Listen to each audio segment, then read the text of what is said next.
Hello students, welcome to your computer class.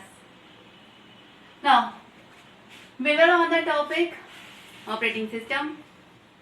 कल हम लोगों ने कितने तरीके के ऑपरेटिंग सिस्टम होते हैं ये देखा.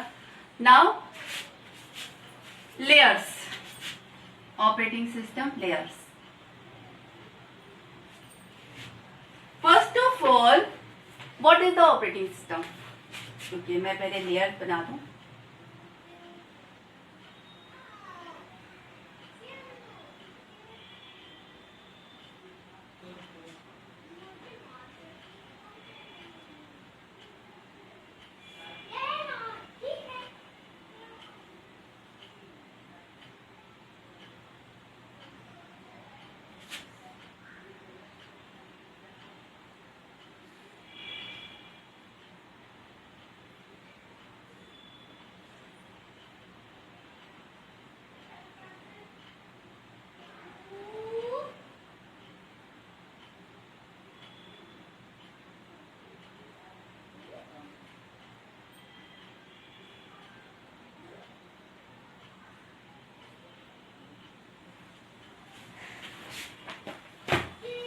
Now, OS.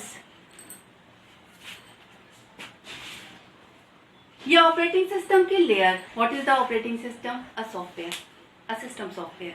That is called the operating system. अब एक सिस्टम सॉफ्टवेयर जो आपके पूरे हार्डवेयर को कंट्रोल करने का काम कर रहा है. में हार्डवेयर तो बहुत बड़ा है, मेमोरी है, हार्ड डिस्क है, प्रोसेसर है.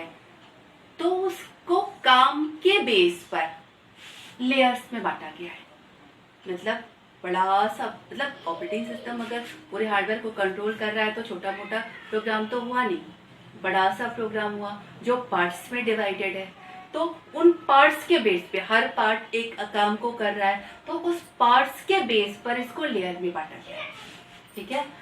पहली लेयर यूजर इंटरफेस.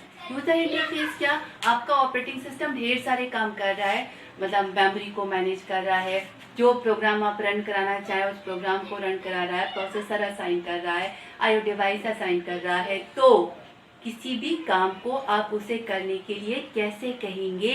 एक लेयर, यानी एक का ऑपरेटिंग सिस्टम का एक हिस्सा ऐसा होना चाहिए ना जो यूजर से इंटरैक्ट करे, जो यूजर से जो भी काम है वो रिसीव करे और काम को करने के बाद रिजल्ट यूजर को दिखाए. तो वो हिस्सा ऑपरेटिंग सॉफ्टवेयर का वो हिस्सा जिसमें जो यूजर से इंटरैक्ट करता है. ढेर सारे काम कर रहा है लेकिन अपने उससे तो नहीं करेगा. जो काम करने के लिए कहा जाएगा वही करेगा. तो कहेंगे कैसे? वो हिस्सा जो यूजर से कमांड रिसीव कर रहा है, वर्क रिसीव कर रहा है और यूजर को रिजल्ट दिखा रहा है. ये आपका कमांड इंटरप्रेटर भी हो सकता है या आपका डेस्कटॉप भी हो सकता है. आपके विंडोज में जो आपका डेस्कटॉप है, वो जो जीयूआई एनवायरनमेंट है जिसपे आप डबल क्लिक करते हैं, that is the user interface. ठीक है. आपका उस पर कीबोर्ड चलता है, माउस चलता है, माउस से आप डबल क्लिक कर पाते हैं, जो रिजल्ट होता है वो मॉनिटर पर डिस्प्ले हो पाता है. तो वो हिस्सा, प्रोग्राम का वो हिस्सा जो यूजर से इंटरैक्ट करता है उसको यूजर इंटरफेस बोलते हैं. ठीक है. Memory, file management. File management system यानी आपका फाइल क्या है? आपके हार्ड डिस्क पर आप कुछ भी सेव करते हो in the form of file. अब फाइल मैनेजमेंट.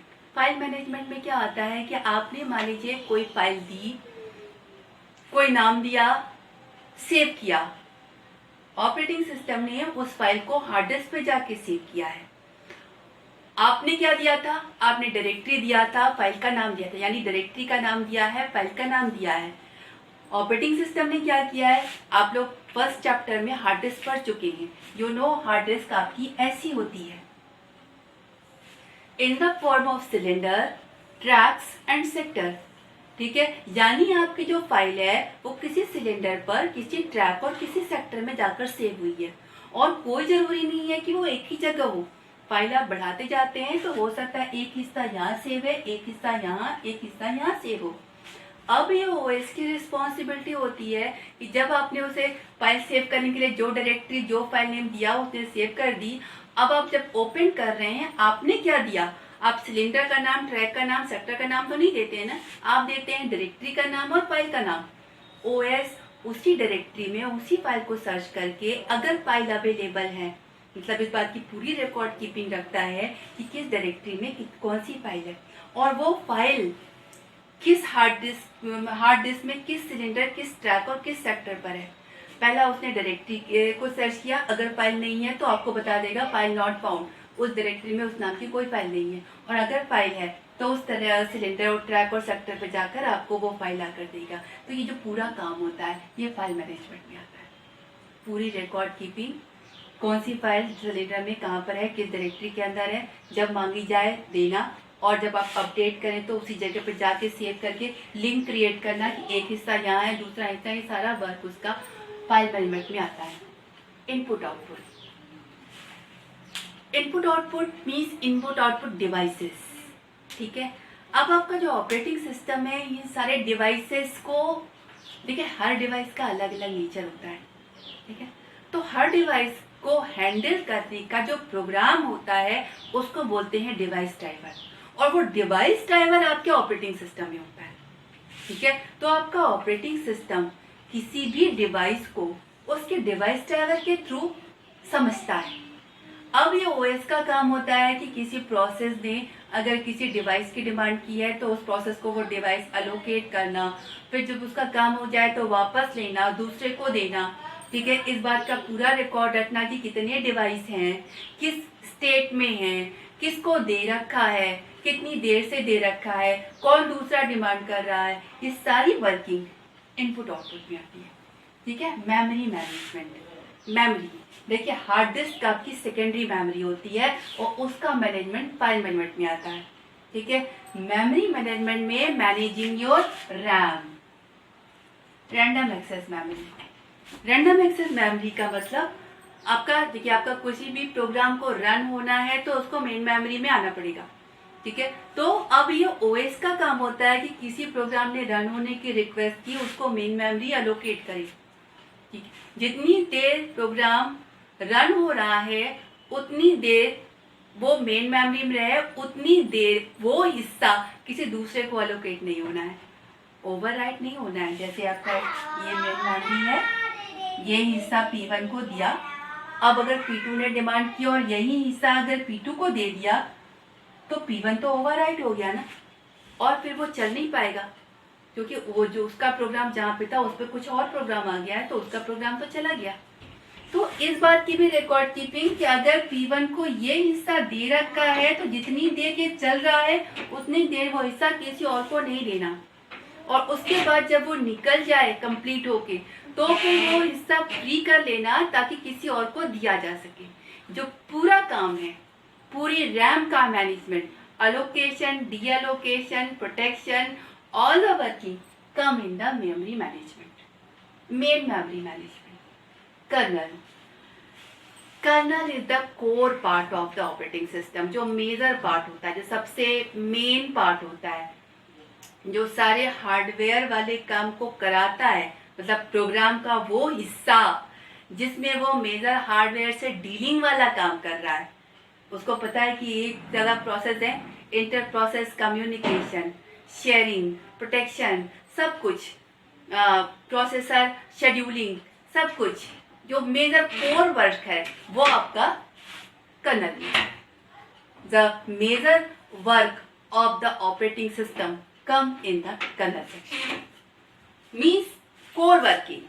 ऑपरेटिंग सिस्टम क्या है? सिस्टम सॉफ्टवेयर है जो मेन हार्डवेयर को डील करने का काम कर रहा है। तो ऑपरेटिंग सिस्टम का वो पार्ट जिसमें हार्डवेयर डीलिंग हो रही है, प्रोसेसर है वो एक दूसरे से शेयर कर रहा है, task management, processor scheduling, inter process communication, वो सारे काम आपके कर्नल में आते हैं। अब कर्नल के काम को, मतलब मैंने बताया कर्नल मेजर काम कर रहा है, तो कर्नल कौन कौन से काम करता है उस पे आते हैं।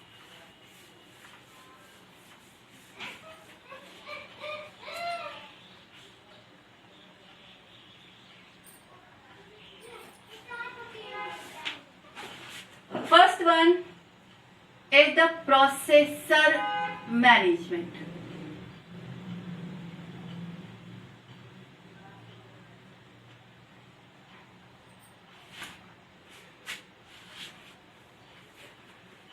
processor.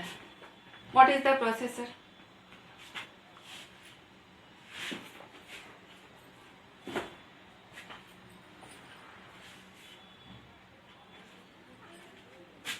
देखिए, आपके एक से ज़्यादा प्रोग्राम है, ठीक है।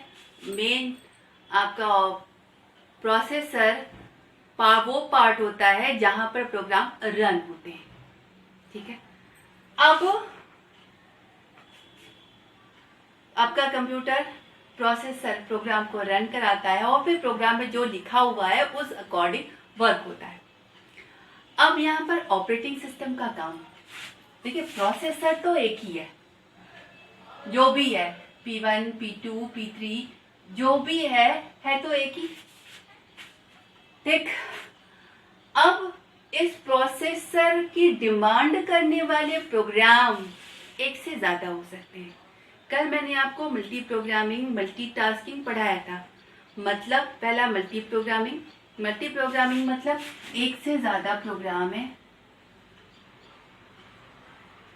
प्रोसेसर एक ही है, ठीक है। अब एक से ज्यादा प्रोग्राम प्रोसेसर की डिमांड कर रहे हैं तो ये ओएस देखता है कि प्रोसेसर को इन प्रोग्राम को कैसे एलोकेट करेगा, यानी वो प्रोसेसर का टाइम डिवाइड करता है सब पर। अब वो ओएस के ऊपर होता है कि वो किस तरीके से इस प्रोसेसर के टाइम को सब में बांटता है। That is multi programming. Multitasking में क्या था, एक ही प्रोग्राम के पार्ट्स हैं, सबको प्रोसेसर चाहिए अलग अलग। मतलब ये नहीं है कि ये पूरा हो जाएगा तब ये चलेगा, नहीं। 2 लाइन इसकी, 2 लाइन नहीं, थाउजेंड्स ऑफ लाइन्स होती हैं, कुछ हजार लाइन इसकी, कुछ हजार इसकी, कुछ हजार इसकी, इस तरीके से चलना है जो एक ही प्रोग्राम का पार्ट है। That is multitasking. अब मल्टी प्रोग्रामिंग हो या मल्टीटास्किंग हो, ये ओएस की रिस्पॉन्सिबिलिटी हो जाती है कि एक ही प्रोसेसर है, ठीक है। अब उसको प्रोसेसर का स्टेट क्या, प्रोसेसर बिजी है, खाली है, ठीक है। जैसे कोई एक प्रोग्राम मेन प्रोसेसर में गया, उसमें मान लीजिए कोई इनपुट आउटपुट की डिमांड आ गई, जैसे MS वर्ड रन होने के लिए गया, आपने फाइल ओपन खोल दिया। अब फाइल ओपन में जब तक आप पूरा लिखकर बटन पे क्लिक नहीं करेंगे आपका MS वर्ड वाला प्रोग्राम आगे नहीं चल सकता। यानी ये प्रोग्राम आपका ऐसा बन गया है कि अब वो फर्दर जब तक वो डिमांड पूरी इवेंट नहीं आएगा, बटन का क्लिक नहीं आएगा, तब तक आगे नहीं चलेगा। तो ओएस ये देखता है कि ये प्रोग्राम वेटिंग हॉल्ट स्टेट में चला गया तो उसको निकाल के किसी और को चला दिया जाए, रन करता कि रन होता रहे, ताकि दूसरा प्रोग्राम प्रोसेसर का टाइम प्रॉपरली यूटिलाइज हो। देखिए प्रोसेसर की स्पीड बहुत फास्ट होती है, ठीक है। और अगर ओएस उसमें एक प्रोग्राम डाल देगा और वो प्रोग्राम इनपुट आउटपुट का वेट करता रहेगा तो आपका प्रोसेसर एक समय में एक ही प्रोग्राम को रन कराता रह जाएगा, तो उसकी एफिशिएंसी बहुत डिक्रीज हो जाएगी। अब ये ओएस की रिस्पॉन्सिबिलिटी होती है कि वो ये देखे कि कौन सा प्रोसेस किस स्टेट में है, ठीक है। अगर किसी में इनपुट आउटपुट की डिमांड है, मतलब सबके सब रेडी स्टेट में है, जितनी चीजें चाहिए सबकी सब उनके पास है, तो वो प्रोसेसर एलोकेट करता है। अब एलोकेशन में भी वो ध्यान देता है कि जो प्रोग्राम है वो रन हो रहा है ना, अगर रन होते समय बीच में कोई फॉल्ट आ जाती तो उसको निकाल कर दूसरे को असाइन किया, या फिर वो ये भी कर सकता है एक टाइम स्लॉट बना दिया, किसी एक प्रोग्राम को प्रोसेसर में उसी फिक्स टाइम स्लॉट के लिए ही डाला, टाइम स्लॉट खत्म हुआ, उसको निकाल कर दूसरे प्रोग्राम को एलोकेट कर दिया। तो ये जो सारा काम है प्रोसेस को प्रोसेसर असाइन करना, फिर से वापस लेना, प्रोग्राम की स्टेट और प्रोसेसर की स्टेट देखना कि कौन सा प्रोग्राम रेडी स्टेट में है, वेटिंग स्टेट में है, रनिंग स्टेट में है। प्रोसेसर बिजी है, खाली है तभी तो प्रोग्राम एलोकेट होगा। अगर वो किसी और प्रोग्राम को रन करा रहा है तो कैसे एलोकेट होगा। तो इस बात की पूरी रिकॉर्ड कीपिंग, प्रोसेस असाइन करना, वापस लेना, रिकॉर्ड कीपिंग रखना, ये सारे काम प्रोसेसर मैनेजमेंट में आते हैं, ठीक है। The operating system keep track the processor, allocate the processor, deallocate the processor. इसको प्रोसेसर अलोकेट करना, वापस लेना, that come in the processor management. Now come to the memory management.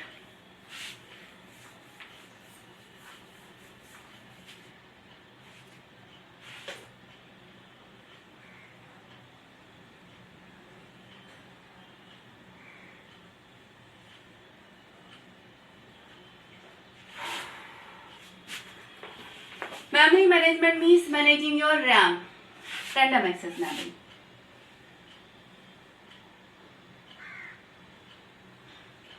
अब किसी भी प्रोग्राम को रन होना है तो उसे मेन मेमोरी अलोकेट करनी पड़ती है.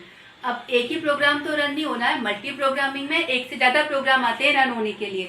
तो अब ओएस का काम पहला, अलोकेट द मेन मेमोरी. कोई प्रोग्राम रन होने के लिए आया, उसे मेन मेमोरी का अलोकेशन. ठीक है. Second one, protection. प्रोटेक्शन क्या कि जितनी देर उस प्रोग्राम को रन होना है उतनी देर जो एरिया उसे दे रखा है उतनी देर वो एरिया प्रोटेक्ट रहे बाकी के सारे प्रोग्राम से. बाकी के सारे प्रोग्राम वो एरिया जब तक वो मेन मेमोरी में है तब तक वो दूसरे किसी और को वो मेन मेमोरी अलोकेट नहीं होनी है. और तीसरा, डी एलोकेशन. डी एलोकेशन का मतलब वो प्रोग्राम रन होके निकल गया तो वो मेन मेमोरी खाली हो गई. खाली हो गई का मतलब अब ओएस को पता है कि ये मेन मेमोरी खाली है ताकि कोई दूसरा प्रोग्राम मेन मेमोरी की डिमांड करे तो उसे वो ये वाली मेमोरी अलोकेट की जा सके. तो that is called the deallocation. अब इसमें main memory, the kernel keep track of the check which part. अब ये अलोकेशन करना है, डी एलोकेशन करना है तो उसे पता तो होना चाहिए ना कि कौन से पार्ट में प्रोग्राम है और कौन से में नहीं है. तभी तो खाली वाला देगा और तभी तो भरा वाला नहीं देगा. तो keep track of each part कि कौन सा पार्ट बिजी है कौन सा पार्ट खाली है. ठीक है. उसके बाद प्रोग्राम मेन मेमोरी की डिमांड कर रहे हैं, ये डिसाइड करना किस प्रोग्राम को कौन सी जगह देनी है, ये ओएस का काम होता है. Allocation of the memory and D allocation of the memory, that is work in the memory management. Now the device management.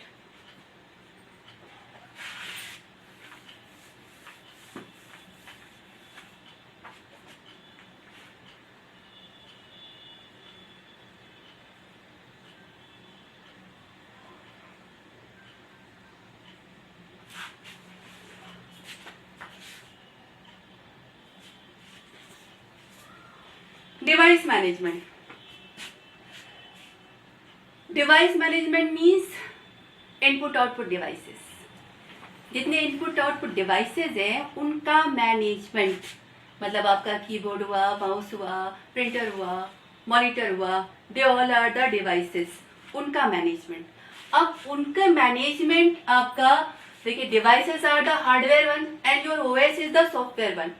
किसी भी इनपुट आउटपुट डिवाइसेस को आपका सॉफ्टवेयर यानी ऑपरेटिंग सिस्टम उसके सॉफ्टवेयर के थ्रू हैंडल करता है. तो किसी भी डिवाइस को हैंडल करने वाला जो सॉफ्टवेयर है उसको बोलते हैं डिवाइस ड्राइवर. और ये डिवाइस ड्राइवर आपके ओएस में होता है.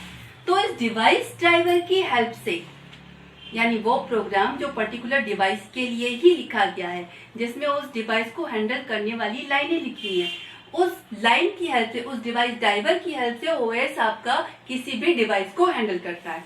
ठीक है. अब डिवाइस मैनेजमेंट में क्या क्या आता है? Keeping track of all IO devices.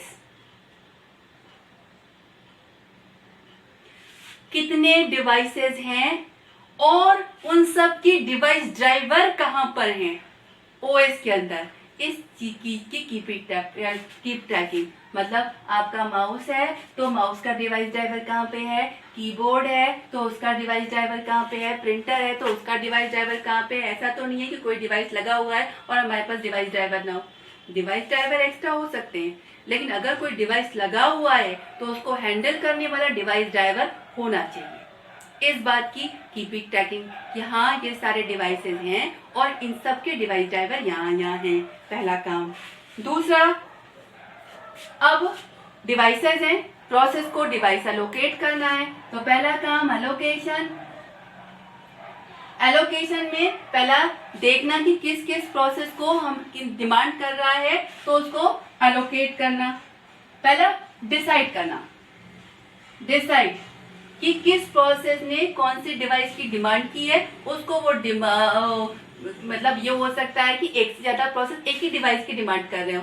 जैसे आपने अगर MS वर्ड भी खोल दिया और वर्ड पैड भी खोल दिया, दोनों को ही कीबोर्ड चाहिए, कीबोर्ड तो एक ही है, ठीक है। तो वो OS डिसाइड करेगा ना कि वो एक कीबोर्ड एक समय में किस प्रोसेस पे जाएगा। तो फर्स्ट वन इज डिसाइडिंग कि किस प्रोसेस को कौन सा डिवाइस देना है। दूसरा अलोकेशन। अलोकेशन मतलब प्रोसेस को डिसाइड कर लिया, इसको देंगे, अलोकेट कर लिया। उसके बाद मॉनिटरिंग करना कितनी देर है, और उसके बाद जब उसका काम हो जाए तो वापस लेना, that is the allocation that come in the device management. Now the system call we will take tomorrow. Thank you.